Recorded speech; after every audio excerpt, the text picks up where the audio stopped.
ಎಲ್ಲರಿಗೂ ನಮಸ್ಕಾರ. ಮತ್ತೊಂದು ವಿಡಿಯೋಗೆ ಸ್ವಾಗತ. ನಾನು ನಿಮ್ಮ ಡಾರ್ಲಿಂಗ್ ಧನು. ಬಿಗ್ ಬಾಸ್ ಸೀಸನ್ 13 ಬಗ್ಗೆ ಒಂದು ಎಕ್ಸ್ಪೆಕ್ಟೇಷನ್ ಇತ್ತು. ಏನಂತ, ಬಿಗ್ ಬಾಸ್ ಶೋ ಸ್ಟಾರ್ಟ್ ಆಗಕ್ಕಿಂತ ಮುಂಚೆ ಏನೋ ಒಂದು ಕಿತಾಪತಿ ಮಾಡ್ತಾರೆ, ನಮಗಂತೂ ಎಂಟರ್ಟೈನ್ಮೆಂಟ್ ಕೊಡ್ತಾರೆ ಅಂತ. ಅದೇ ಕರೆಕ್ಟ್ ಆಗಿದೆ. ಆಕ್ಚುಲಿ ಬಿಗ್ ಬಾಸ್ ಶುರುವಾಗೋದು ಸೆಪ್ಟೆಂಬರ್ ಆಗಸ್ಟ್ ಎಂಡಿಂಗ್ ಅಲ್ಲಿ ಅಂತ ಹೇಳಿದ್ವಿ. ಅದೇ ರೀತಿಯಾಗಿ ಈಗ ಸ್ಟಾರ್ಟಿಂಗ್ ಅಲ್ಲಿ ಒಂದು ಪ್ರೋಮೋ ಅಪ್ಡೇಟ್ ಮಾಡಿದ್ದಾರೆ. ನಾವು ಕಾಮನ್ ಮ್ಯಾನ್ಸ್ ಎಲ್ಲ ಅಪ್ಲೈ ಮಾಡ್ಬೋದು, ಕಾಮನ್ ಮ್ಯಾನ್ಸ್ ಎಲ್ಲ ಅದ್ರಲ್ಲಿ ನಾವು ಎಂಟ್ರಿ ಕೊಡ್ಬೋದು, ಅದ್ರ ಬಗ್ಗೆ ನಾವೆಲ್ಲ ಇದು ಮಾಡ್ಬೋದು, ನಾವು ಕೂಡ ಭಾಗವಹಿಸಬಹುದು ಅಂತ. ಕಾರಣ ಏನ್ ಗೊತ್ತಾ, ನಾ ಸ್ಟಾರ್ಟಿಂಗ್ ಅಲ್ಲಿ ಹೇಳಿದ್ದೆ, 3 ದಿನ ಮುಂಚೆ ನಿಮ್ಗೆ ಒಂದು ಅಪ್ಡೇಟ್ ಕೊಟ್ಟಿದ್ದೆ. ಏನಂತ, ಅಗ್ನಿ ಪರೀಕ್ಷೆ ಅಂತ ಒಂದು ಶೋ ತಗೊಂಡ್ ಬರ್ತಾರೆ. ಅದರಲ್ಲಿ ಕಾಮನ್ ಮ್ಯಾನ್ಸ್ ಎಲ್ಲ ನಾವೆಲ್ಲ ಅದರಲ್ಲಿ ಪಾರ್ಟಿಸಿಪೇಟ್ ಮಾಡಬಹುದು. ಅದರಲ್ಲಿ ಇನ್ಕ್ಲೂಡಿಂಗ್ ಆಗಿ ಲಾಸ್ಟ್ ಅಲ್ಲಿ ಟಾಪ್ 5 ತಗೊಂಡೋಗಿ ಬಿಗ್ ಬಾಸ್ 13 ಎಂಟ್ರಿ ಕೊಡ್ತಾರೆ ಅಂತ. ಅದೇ ರೀತಿ ಆಗಾಗ್ತಾ ಇದೆ. ಆಕ್ಚುಲಿ ಹೇಳ್ಬೇಕಂದ್ರೆ ತೆಲುಗು ಬಿಗ್ ಬಾಸ್ ಅಲ್ಲಿ ಲಾಸ್ಟ್ ಸೀಸನ್ ಅಲ್ಲಿ ಇದನ್ನ ಮಾಡಿದ್ರು. ಅದೇ ರೀತಿಯಾಗಿ ಈಗ ಕನ್ನಡದ ತಗೊಂಡ್ ಬರ್ತಾ ಇದಾರೆ. ಇವಾಗ ಮಾತ್ರ ಕಿಚ್ಚ ಸರ್ ಬರಲ್ಲ. ಕಿಚ್ಚ ಸುದೀಪ್ ಅವ್ರು ಏನಿದ್ರು ಡೈರೆಕ್ಟ್ ಆಗಿ ಬಿಗ್ ಬಾಸ್ ಶುರುವಾದಾಗ ಮಾತ್ರನೇ ಬರ್ತಾರೆ. ಈಗ ಯಾವ ರೀತಿ ಇರುತ್ತೆ, ಜಡ್ಜಸ್ ಯಾರು ಬರ್ತಾರೆ, ಯಾಂಕರ್ ಯಾರು ಬರ್ಬೋದು, ಯಾವ ರೀತಿ ಇರುತ್ತೆ, ಏನಾಗುತ್ತೆ ಅಂತೆಲ್ಲ ಮಾತಾಡೋಣ. ದಯವಿಟ್ಟು ಚಾನಲ್ ಯಾರು ಹೊಸ ನೋಡ್ತಿದ್ದೀರಾ ಮಿಸ್ ಮಾಡ್ದಾನೆ ಸಬ್ಸ್ಕ್ರೈಬ್ ಮಾಡಿ, ಲೈಕ್ ಮಾಡಿ, ಶೇರ್ ಮಾಡಿ.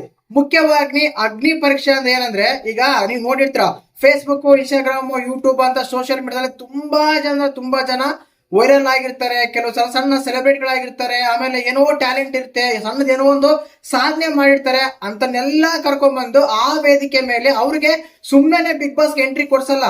ಅವ್ರು ಆಕ್ಚುಲಿ ಅವ್ರ ಟಾಸ್ಕ್ ಎಲ್ಲ ಕೊಡ್ತಾರೆ. ಒಂದು ಸಿಂಗಿಂಗು, ಡ್ಯಾನ್ಸು, ಏನೋ ಒಂದು ಮಾತಾಡೋ ಶೈಲಿನೋ, ಏನೋ ಒಂದು ಟ್ಯಾಲೆಂಟ್ ಇರುತ್ತೆ.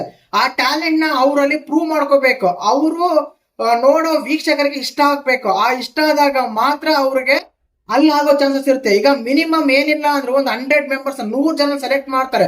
ಆ 100 ಜನ 50 ಜನ ಮಾಡ್ತಾರೆ. ಆ 50 ಜನದಲ್ಲಿ 20 ಜನ ಮಾಡ್ತಾರೆ. ಈ ರೀತಿ ತಗೊಂಡ್ಬಂದು ಕೊನೆಯಲ್ಲಿ 25 ಮೆಂಬರ್ಸ್ ನ ಇರಿಸಿ ಅದರಲ್ಲಿ 4 ಗ್ರೂಪ್ ಮಾಡಿ, ಆ ಗ್ರೂಪ್ ಅಲ್ಲಿ ಯಾರೆಲ್ಲ ಟಾಸ್ಕ್ ಚೆನ್ನಾಗಿ ಆಡ್ತಾರೋ, ಯಾರೆಲ್ಲ ಅವ್ರ ಟ್ಯಾಲೆಂಟ್ ನ ಚೆನ್ನಾಗಿ ವ್ಯಕ್ತಪಡಿಸ್ತಾರೋ ಅಂತವ್ರನ್ನ ಬಿಗ್ ಬಾಸ್ ಸೀಸನ್ ಕರ್ಕೊಂಡ್ ಬರ್ತಾರೆ.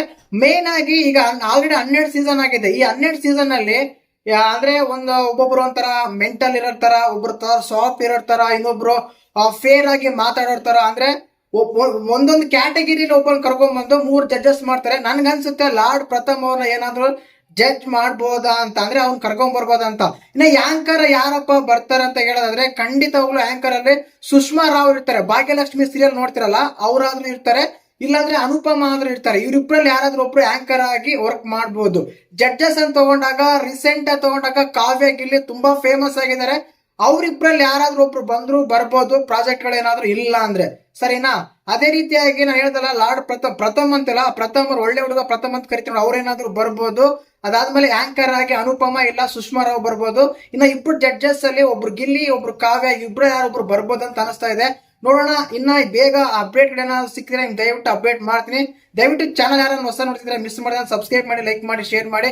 ಬಿಗ್ ಬಾಸ್ ಬಗ್ಗೆ ಪ್ರತಿಯೊಂದು ಅಪ್ಡೇಟ್ ಸಿಗುತ್ತೆ. ವೋಟಿಂಗ್ ಅನೌನ್ಸ್ ಆಗಿರ್ಬೋದು, ವೀಕೆಂಡ್ ಅಪ್ಡೇಟ್ ಆಗಿರ್ಬೋದು, ಎಪಿಸೋಡ್ ರಿವ್ಯೂ ಆಗಿರ್ಬೋದು, ಮಿಡ್ ನೈಟ್ ಅಪ್ಡೇಟ್ ಆಗಿರ್ಬೋದು, ಪ್ರತಿಯೊಂದು ನಮ್ಮ ಚಾನಲ್ ಅಲ್ಲಿ ಮಿಸ್ ಮಾಡ್ದೆ ನಿಮ್ಗೆ ಅಪ್ಡೇಟ್ ಕೊಡ್ತಾ ಹೋಗ್ತೀನಿ. ನೀವು ಮಾತ್ರ ಚಾನಲ್ ಸಬ್ಸ್ಕ್ರೈಬ್ ಮಾಡೋದು ಮಾತ್ರ ಮರಿಬೇಡಿ. ಜೈ ಹಿಂದ್, ಜೈ ಕರ್ನಾಟಕ.